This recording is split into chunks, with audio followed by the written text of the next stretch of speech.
Si vous pensez que votre gouvernement actuel est un cirque, vous n'avez encore rien vu. Nous avons retracé 33 dirigeants antiques qui possédaient un pouvoir absolu, mais un QI négatif. Du général qui a déclaré la guerre à l'océan jusqu'à l'empereur qui a bradé le monde pour empocher rapidement de l'argent, ce ne sont pas de simples erreurs. Ce sont des désastres légendaires.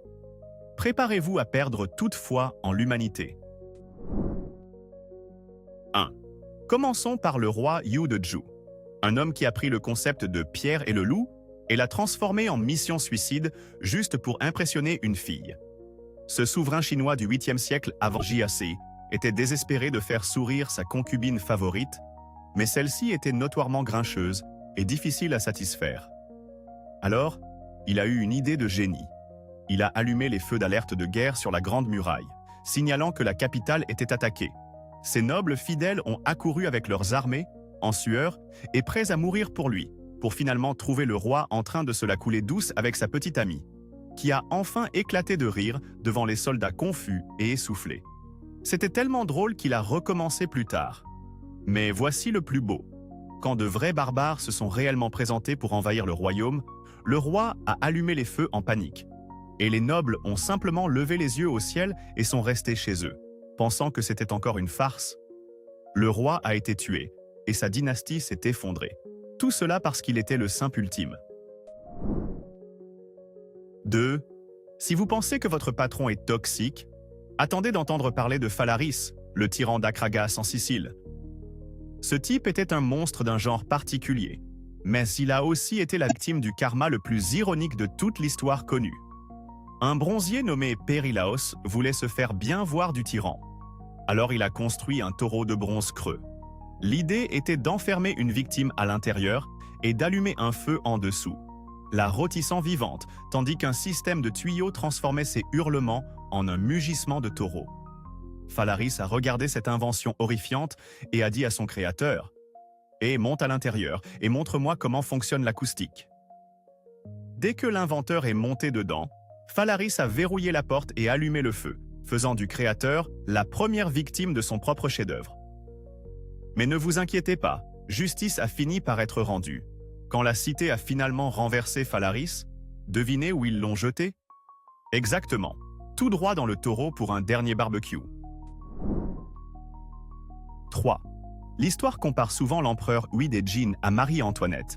Mais honnêtement, c'est une insulte envers Marie-Antoinette. Car ce type était à un tout autre niveau de déconnexion.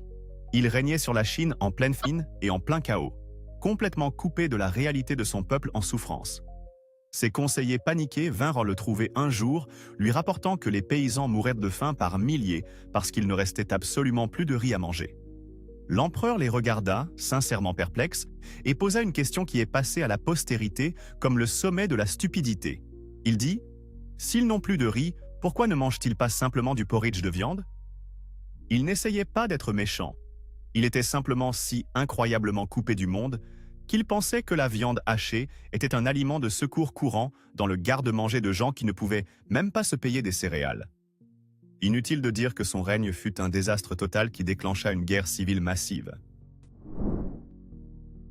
4.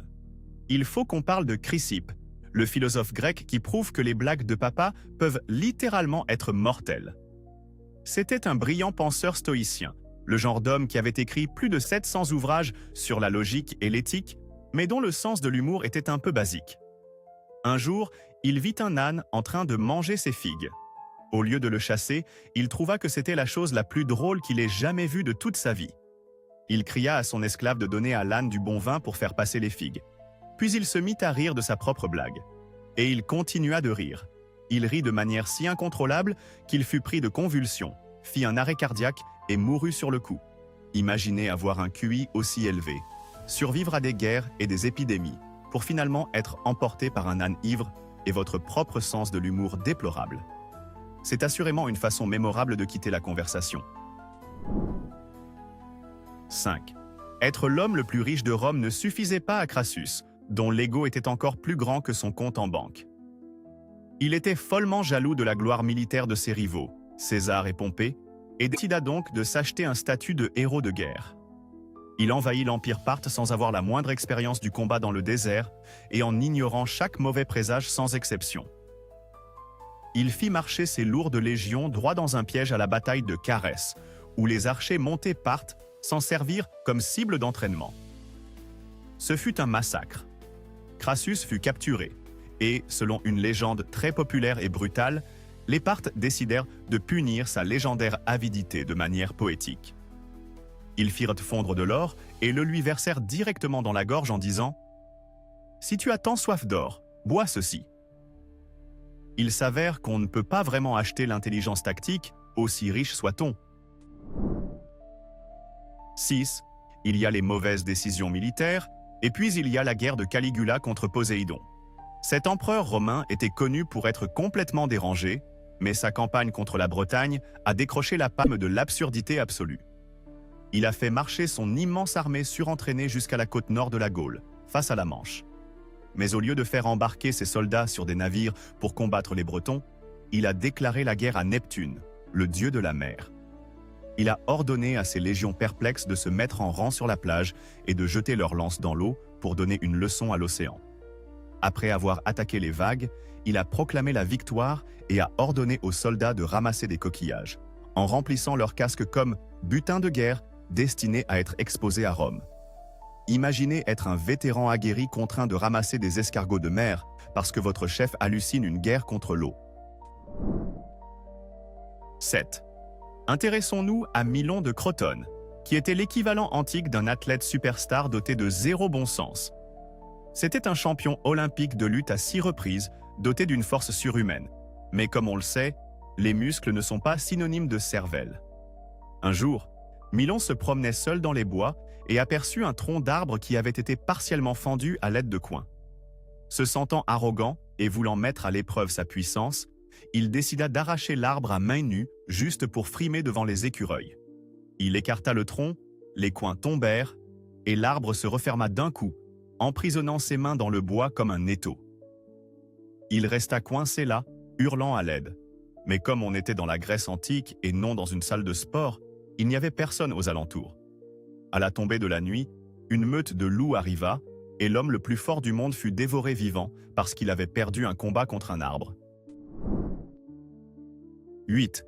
Parlons du pire achat impulsif de l'histoire de l'humanité. Après l'assassinat de l'empereur Pertinax, la garde prétorienne fit quelque chose d'insensé et annonça qu'elle vendrait l'Empire romain au plus offrant.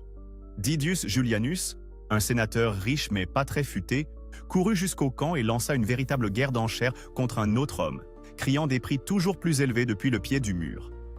Il finit par l'emporter en promettant 25 000 sesterces à chaque soldat. Il acheta le trône, mais il oublia que l'argent ne peut acheter ni le respect ni la sécurité. Le peuple le haïssait. Le Sénat le haïssait.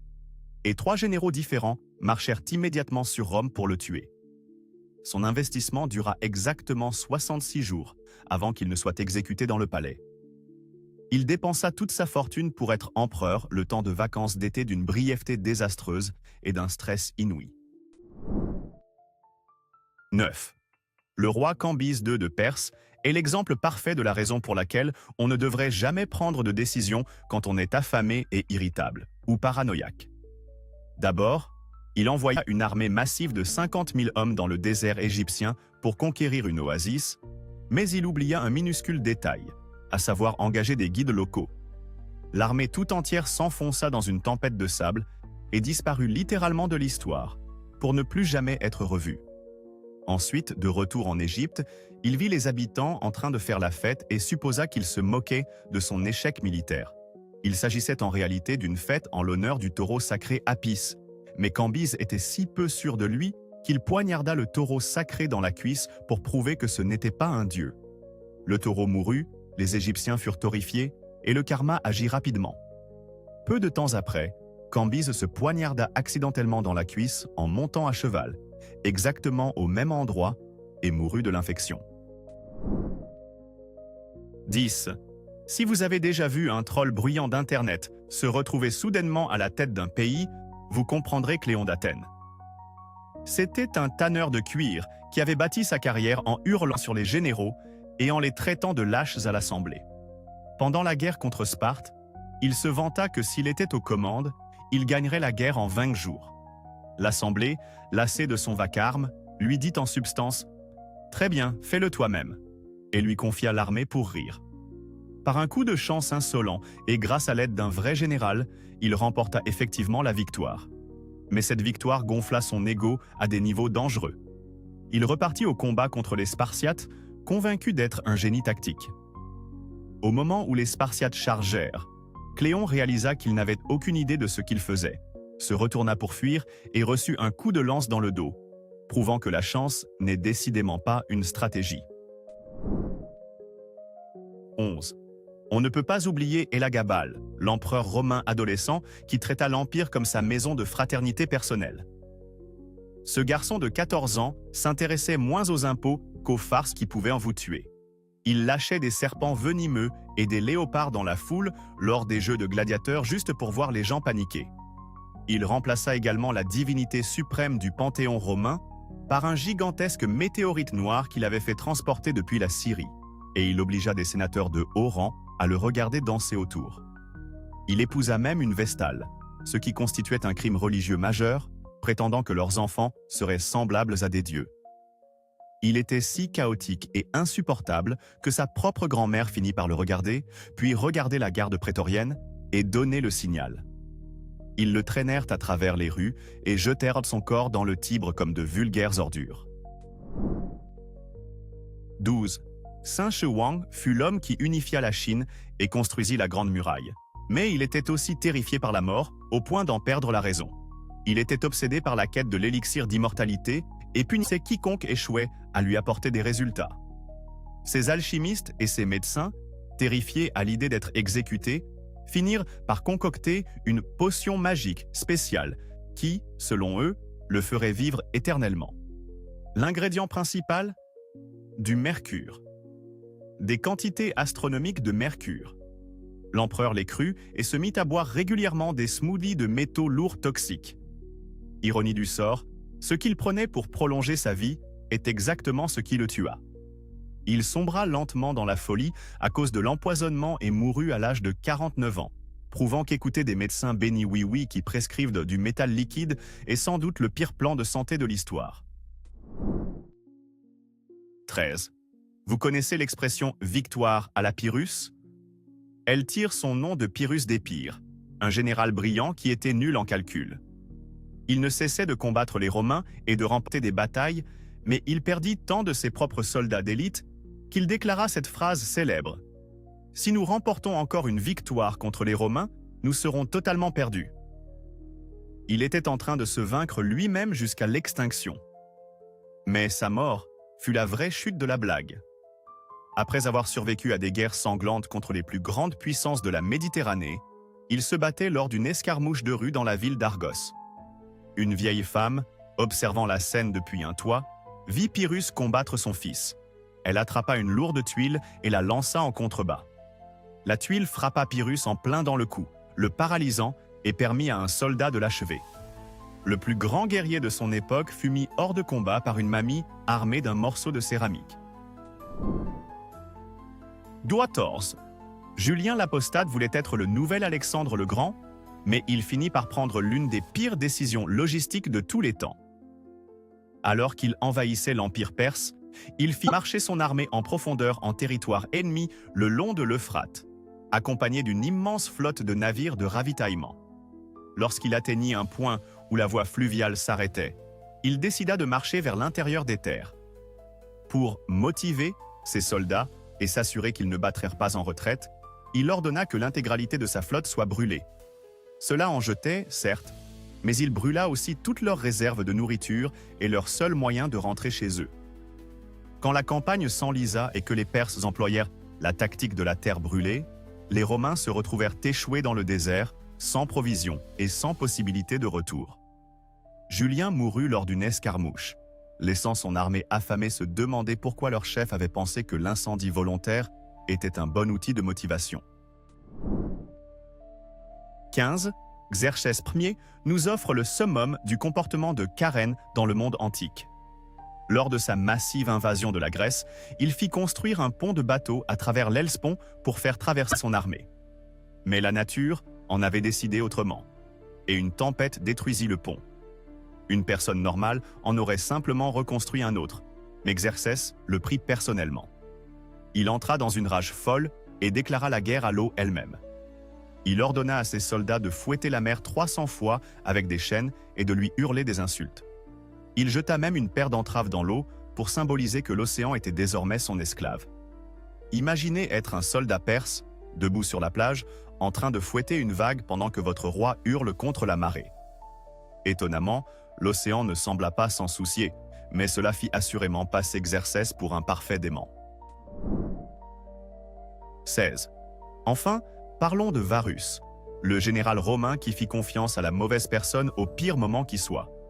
Varus était responsable de la Germanie et pensait être en excursion amicale.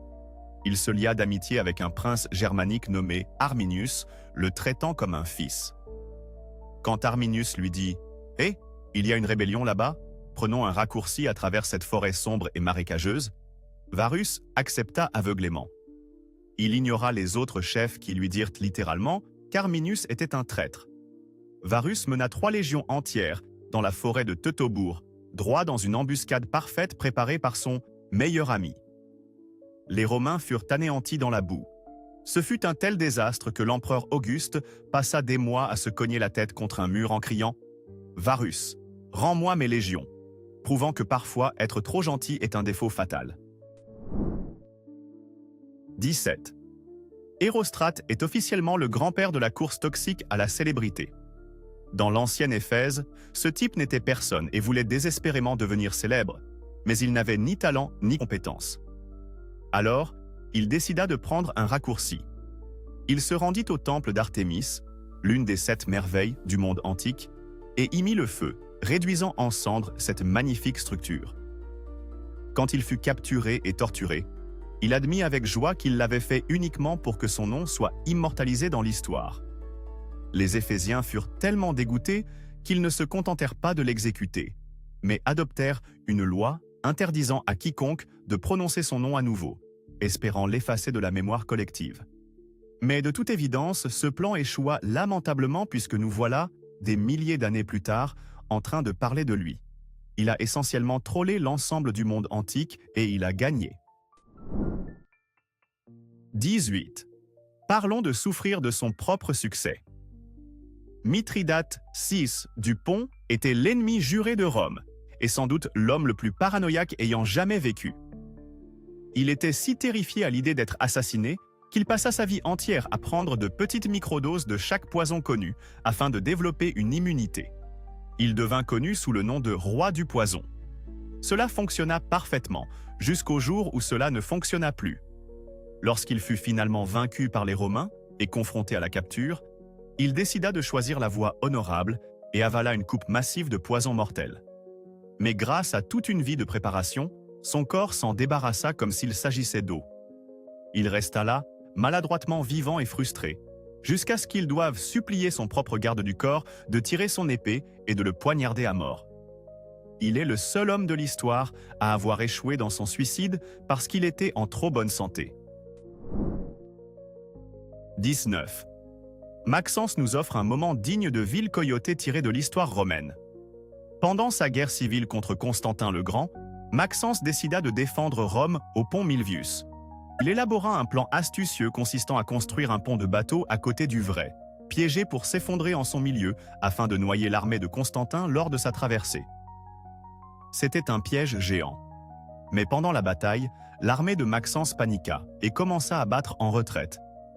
Dans le chaos et la confusion, Maxence oublia quel pont était sûr et mena ses propres hommes sur le pont de bateau piégé.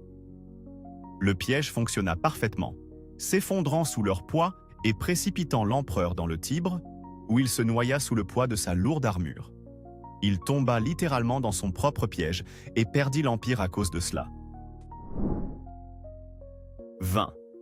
Attila le Hun était le fléau de Dieu, un guerrier terrifiant qui ravagea des empires et fit trembler Rome de peur. On s'attendrait à ce qu'un tel homme meure dans un duel épique ou dans un embrasement de gloire, n'est-ce pas? Eh bien non. Attila mourut parce qu'il fit trop la fête. La nuit de son dernier mariage avec une belle jeune femme nommée Ildiko, Attila célébra l'événement en buvant des quantités massives de vin. Il s'effondra dans une torpeur éthylique, allongé sur le dos. Pendant son sommeil, il fut victime d'un grave saignement de nez. Comme il était trop ivre pour se réveiller ou se retourner, le sang coula dans sa gorge et il mourut étouffé par ses propres fluides. L'homme qui faillit détruire la civilisation occidentale ne fut pas terrassé par une épée ou une flèche, mais par un bar à volonté et la gravité. 21. Alexandre d'Épire, l'oncle d'Alexandre le Grand, prouve qu'il faut toujours lire les petites lignes des prophéties. Un oracle l'avertit de se méfier du fleuve Achéron et de la ville de Pandosia, lui disant que c'est là qu'il mourrait. Se croyant malin, il quitta la Grèce parce que ces lieux s'y trouvaient, et fit voile vers l'Italie pour y mener des guerres, pensant être en sécurité. Il passa des années à guerroyer là-bas, pour finalement se retrouver piégé par des ennemis près d'un fleuve, lors d'une violente tempête. Alors qu'il tentait de traverser les eaux tumultueuses, quelqu'un cria le nom du fleuve local pour l'avertir. C'était, bien entendu, le fleuve Achéron. Il réalisa trop tard qu'il existait plus d'un fleuve portant ce nom. Il hésita, pris de panique, et fut frappé par un javelot, tué par le destin même qu'il avait parcouru des milliers de kilomètres pour éviter. 22.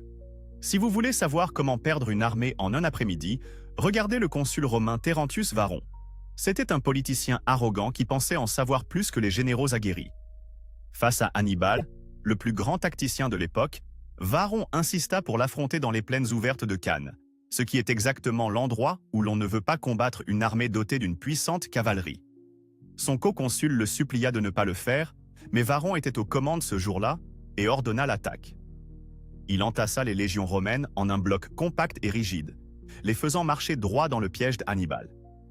Les Romains furent encerclés et massacrés lors de la journée la plus meurtrière de l'histoire romaine, avec 50 000 hommes tués. Varon, bien entendu, fut l'un des rares à réussir à s'enfuir et à survivre, laissant ses soldats payer le prix de son orgueil. 23. Parfois, avoir une seule tâche est trop compliqué pour certaines personnes. Antiochos était le pilote et le meilleur ami de l'amiral athénien Alcibiade. Pendant la guerre du Péloponnèse, Alcibiade dut quitter la flotte pour quelques jours et laissa Antiochos aux commandes avec un ordre strict et simple. Ne combattez pas les Spartiates en aucune circonstance. Antiochos décida immédiatement qu'il en savait mieux. Il voulait la gloire, alors il prit quelques navires et navigua droit vers la flotte spartiate pour la provoquer. L'amiral spartiate, Lysandre, ne trouva pas cela amusant. Il lança sa flotte entière, coula Antiochos, puis écrasa la marine athénienne prise au dépourvu. Antiochos mourut, perdit la flotte et fit effectivement perdre la guerre à Athènes. Tout cela parce qu'il ne pouvait pas rester tranquille et suivre une simple instruction de ne strictement rien faire. 24. Enfin, nous avons Commode, l'empereur romain qui est essentiellement l'incarnation même de la honte antique. Il était le fils du sage philosophe Marc Aurèle, ce qui prouve que l'intelligence n'est pas génétique. Commode n'avait aucun intérêt pour le gouvernement. Il voulait uniquement être gladiateur. Il se déguisait en Hercule, vêtu d'une peau de lion, et combattait dans le Colisée. Mais il ne se battait pas loyalement. Il affrontait des vétérans blessés et des personnes handicapées physiques, les frappant à mort à coups de massue, tandis que la foule regardait avec horreur. Il combattait aussi des autruches et des girafes, persuadé que cela faisait de lui un héros. Les sénateurs étaient contraints de regarder et d'acclamer, terrifiés à l'idée que s'ils n'applaudissaient pas, il les tuerait eux aussi.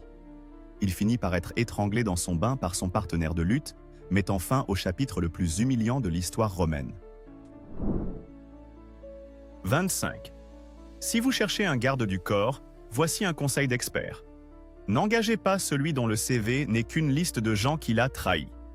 Dongzhuo était un seigneur de guerre brutal qui s'empara de la capitale de la dynastie Han, incendiant la ville et traitant l'empereur comme une marionnette.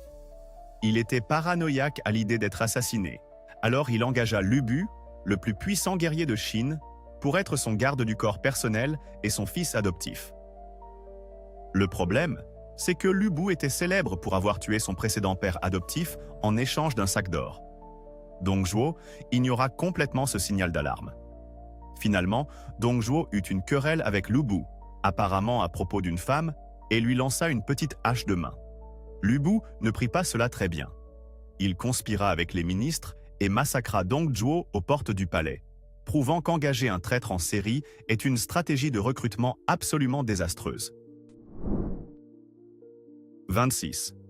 L'empereur romain Valérien détient le record humiliant d'avoir été le premier empereur capturé vivant par un ennemi étranger, et sa vie, après sa capture, fut un véritable cauchemar. Il mena son armée contre l'Empire perse, mais fut déjoué et fait prisonnier par le roi Shapur Ier. Au lieu d'être traité avec la dignité due à un souverain, Valérien fut transformé en un véritable meuble.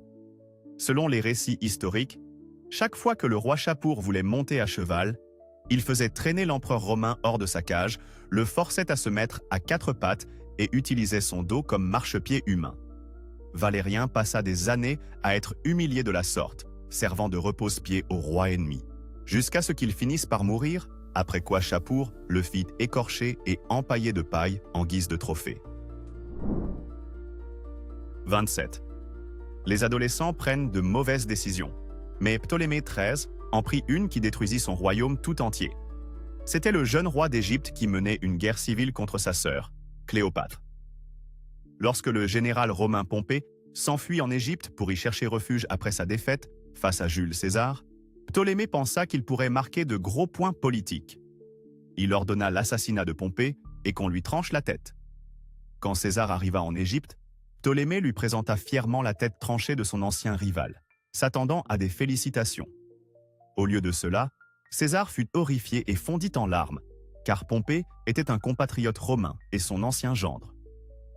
César fut si indigné par ce manque de respect qu'il prit le parti de Cléopâtre, chassa Ptolémée du trône, et le jeune roi se noya dans le Nil en tentant de s'enfuir. 28. Soyez très prudent lorsque vous demandez conseil à un devin, surtout si vous êtes Crésus, roi de Lydie. Il était fabuleusement riche et envisageait d'attaquer l'Empire perse en pleine ascension. Pour s'assurer de la victoire, il envoya de coûteux présents à l'oracle de Delphes et demanda ce qu'il adviendrait s'il entrait en guerre. L'oracle lui donna cette réponse devenue célèbre. « Si tu franchis le fleuve Alice, tu détruiras un grand empire. » Crésus fut ravi, pensant que cela signifiait qu'il écraserait les Perses. Il lança l'attaque, subit une défaite écrasante et fut capturé. Ce ne fut que tandis qu'on l'emmenait enchaîné qu'il comprit que l'oracle avait eu raison depuis le début. Il avait bien détruit un grand empire. Il se trouva simplement que c'était le sien. En somme, il avait payé une fortune pour se faire berner par une prêtresse. 29. Nicias était un général athénien qui laissa la superstition transformer une situation difficile en catastrophe totale. Il commandait la massive expédition athénienne contre la Sicile, qui tournait déjà mal. Il finit par accepter qu'il était temps de battre en retraite et de sauver la flotte. Mais juste au moment où il faisait leurs préparatifs de départ, une éclipse lunaire se produisit. Nicias fut terrifié et demanda aux prêtres ce qu'il fallait faire. Ils lui dirent qu'il devait attendre 3 fois 9 jours, soit 27 jours, avant de bouger. Un général compétent aurait ignoré cela, mais Nicias resta là pendant 1 mois, ne faisant absolument rien tandis que l'ennemi l'encerclait. Lorsque les 27 jours furent écoulés, les Syracusains avaient bloqué l'entrée du port avec des chaînes. La flotte athénienne tout entière fut piégée et détruite, et Nicias fut exécuté. Tout cela parce qu'il avait eu peur de la lune. 30. L'empereur romain Valens est le saint patron de l'impatience. En l'an 378, une immense armée gothique se révoltait près d'Andrinople. Valens se mit en marche pour les affronter, et il savait que son neveu, l'empereur d'Occident Gratien, se précipitait pour l'aider avec une énorme armée de renforts. Gratien n'était plus qu'à quelques jours de marche. Mais Valens était jaloux des succès de son neveu et ne voulait pas partager la gloire de la victoire. Il décida d'attaquer les Goths seul, sans attendre. Ce fut une erreur fatale. La cavalerie gothique s'écrasa sur les lignes romaines épuisées et les anéantit. Valens fut blessé et transporté dans une chaumière voisine à laquelle les Goths mirent aussitôt le feu. L'empereur mourut brûlé vif parce qu'il souffrait d'un sérieux syndrome de FOMO et n'avait pas pu attendre les renforts. 31. Empédocle était un philosophe grec qui avait un cerveau de la taille d'une planète, mais un ego de la taille d'une galaxie. Il croyait sincèrement être un dieu marchand parmi les mortels. Il prétendait pouvoir contrôler le vent, ramener les morts à la vie et affirmait être immortel. Pour prouver sa divinité une bonne fois pour toutes à ses disciples sceptiques, il gravit le sommet de l'Etna, un volcan en activité. Il annonça à tout le monde qu'il allait sauter dedans et serait absorbé par les dieux, ne laissant aucune trace derrière lui. Il bondit dans la lave et disparut. On aurait pu croire qu'il avait raison, jusqu'à ce que le volcan émette un rot et recrache exactement une sandale de bronze. Cette unique chaussure atterrit sur le bord du cratère, servant de preuve hilarante qu'Empédocle n'était pas un dieu, mais simplement un philosophe bien grillé doté d'un piètre sens de la prise de décision. 32. Le stress tue, mais dans le cas de l'empereur Valentinien Ier, ce fut littéralement son propre tempérament qui l'acheva. C'était un dirigeant compétent, mais il avait des problèmes légendaires de gestion de la colère. Un jour, des émissaires de la tribu des Quades vinrent négocier un traité de paix. Ils lui présentèrent de piètres excuses pour justifier leur raid sur le territoire romain. Valentinien les écouta et commença à s'agacer. Puis, il se mit en colère.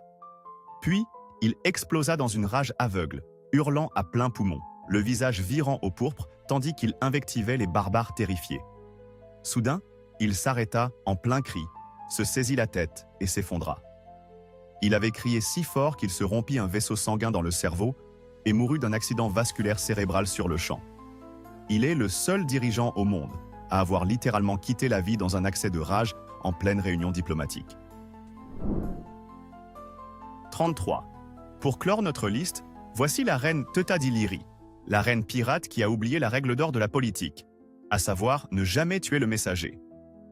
Ses sujets étaient occupés à piller les navires marchands romains, alors Rome envoya 2 ambassadeurs pour se plaindre et lui demander de mettre fin à la piraterie. Teuta leur rit au nez, leur déclarant que la piraterie faisait simplement partie de leur coutume royale et qu'elle n'y mettrait pas fin. Quand le plus jeune ambassadeur romain se montra un peu insolent et la critiqua, elle ne se contenta pas de l'expulser. Elle le fit assassiner pendant son voyage de retour. Ce fut une erreur fatale. Rome n'était pas une nation que l'on voulait contrarier. En réponse à ce seul meurtre, Rome lança une force d'invasion massive, traversa la mer Adriatique et écrasa complètement son royaume, prouvant qu'être susceptible peut vous coûter un empire tout entier. Nous venons d'assister à 33 désastres absolus.